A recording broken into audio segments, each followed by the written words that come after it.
My Lords, it's my privilege to move the debate this evening, and in doing so I declare an interest in that I started the all-party parliamentary group for Sri Lanka in 1975 and had the privilege 4 years ago of being made its honorary president. This, in a sense, this evening is almost an auspicious day in Sri Lankan terms.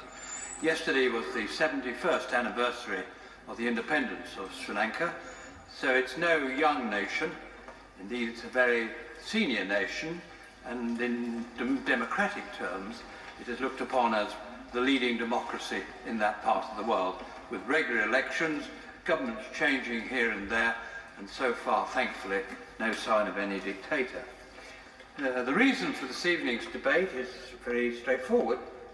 I thought about 6 months ago and realised that the UN motions on Sri Lanka will be reviewed in March 19, that's next month, by the UNHRC in Geneva, and I decided to initiate a debate.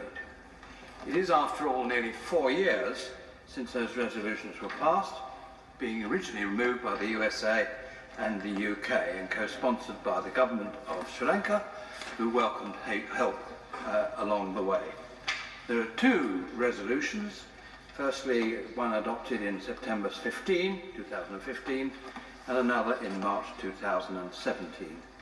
And the key point about these resolutions is where they were for promoting reconciliation, accountability, and human rights in Sri Lanka.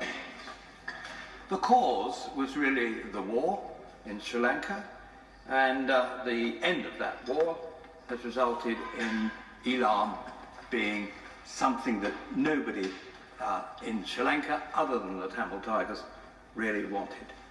And certainly it's not wanted today, and it's not wanted by India. But unfortunately, the UN had a report, the Darusman report, which indicated that 40,000 civilians have been killed. I've done a great deal of research. 3 years ago, now nearly, I did a Freedom of Information Act and secured the publication of Colonel Gash's dispatches to the United Kingdom. 40 pages here, some pages with total redactions on them. I just quote from one particular one this evening, and that is the dispatch of the 16th of February 2009, and this is about 400 IDPs being transferred from the fighting area to Trincomalee, and he writes, and I quote, "The operation was efficient and effective, but most importantly was carried out with compassion, respect and concern. I'm entirely certain that this was genuine. My presence was not planned and was based on a sudden opportunity." Well, there are many more references in those dispatches to the fact that there never was a policy of killing civilians by the Sri Lankan government. I have one other reference that I think is useful, which comes from the University Teachers for Human Rights. That is essentially a Tamil organisation. And I quote again, "From what happened, we cannot say that the purpose of bombing or shelling by the government forces was to kill civilians. Ground troops took great care not to harm civilians." There are a host of other references, and they went on to say, "Soldiers who entered no-fire zone on the 19th of April and again on the 9th and 15th of May acted with considerable credit when they reached the civilians. They took risks to protect them and helped the elderly who could not work. Those who escaped have readily acknowledged this." So again, that proves that area. Interestingly, of course, the USA have now withdrawn from being a sponsor. My personal guess, and indeed after some inquiries, is that the US government now assesses that the Sri Lankan government has done a huge amount to meet the UN requirements, so it really sees very little purpose in prolonging what is in effect almost a policing surveillance of the action of another sovereign state, now 71 years old.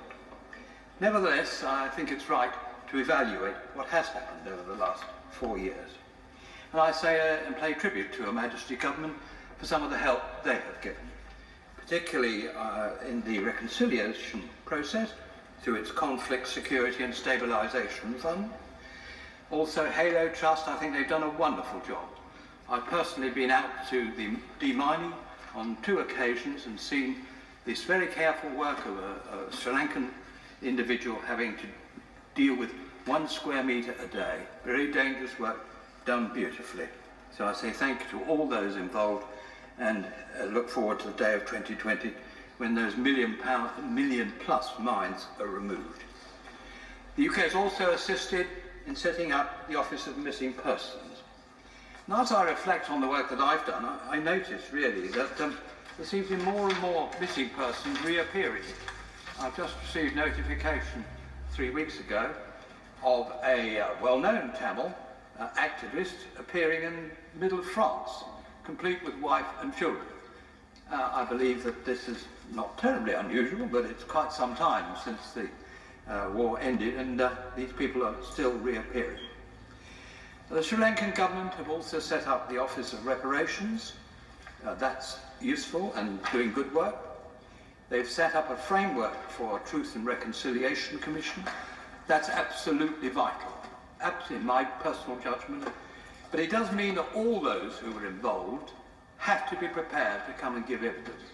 That means those LTTE who've disappeared to Canada and to the USA or to Australia, they've got to be subpoenaed to attend.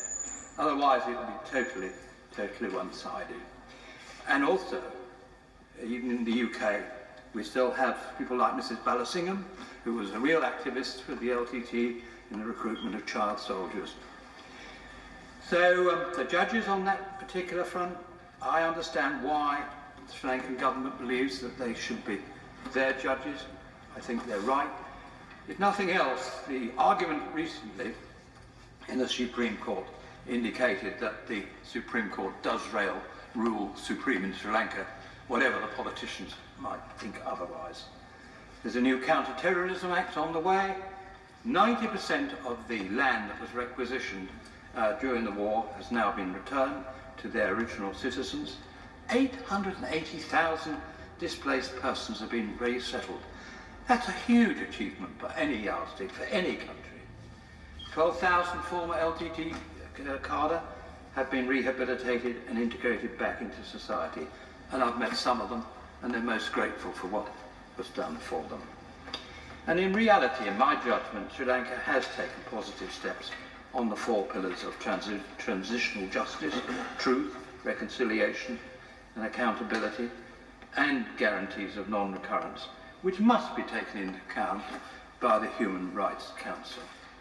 Add to this the continuing cooperation there is, almost on a daily basis, with the human rights people on the ground in Sri Lanka.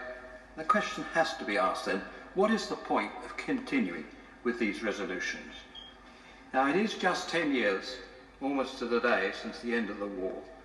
So surely now is the time for closure, and to let this proud country stand on its own 2 feet. Is this really a good use of resources for them to be monitored by the West almost every day? And my view as president of the All-Party Group is, no, it is not. And frankly, I'll say to my noble friend on the front bench, too easily do we forget what a good friend Sri Lanka has been to us in the UK over decades now. As a colony, thousands of them volunteered for the 2 world wars. Indeed, this small island has the 8th largest figure of those who gave their lives for us in the United Kingdom. And indeed, Sri Lanka, as my noble friend must know, was one of just seven to support us over the Falklands War. And there's a very old adage, isn't there not? Keep your friendships in repair. And today, there is peace in Sri Lanka. You can go wherever you like. The infrastructure is repaired in the north. That's pretty crucial. The trains run on time in the north. They don't run on times on the Peterborough line. I can tell you that much today. So, finally, I just say, the final proof to me is the normality of life there. 254,176 visitors went from the UK to Sri Lanka last year, up 20%. They voted with their own money and their own feet. I submit Her Majesty's government should do the same in Geneva. Recognise the good, genuine work done, show some leadership, and bring closure to the UN resolution. And in doing so, make it quite clear that there were not 40,000 civilians killed. And I will give all the evidence I have got, if it helps my noble friend on the front bench, so that he can be totally convinced that that is indeed the case.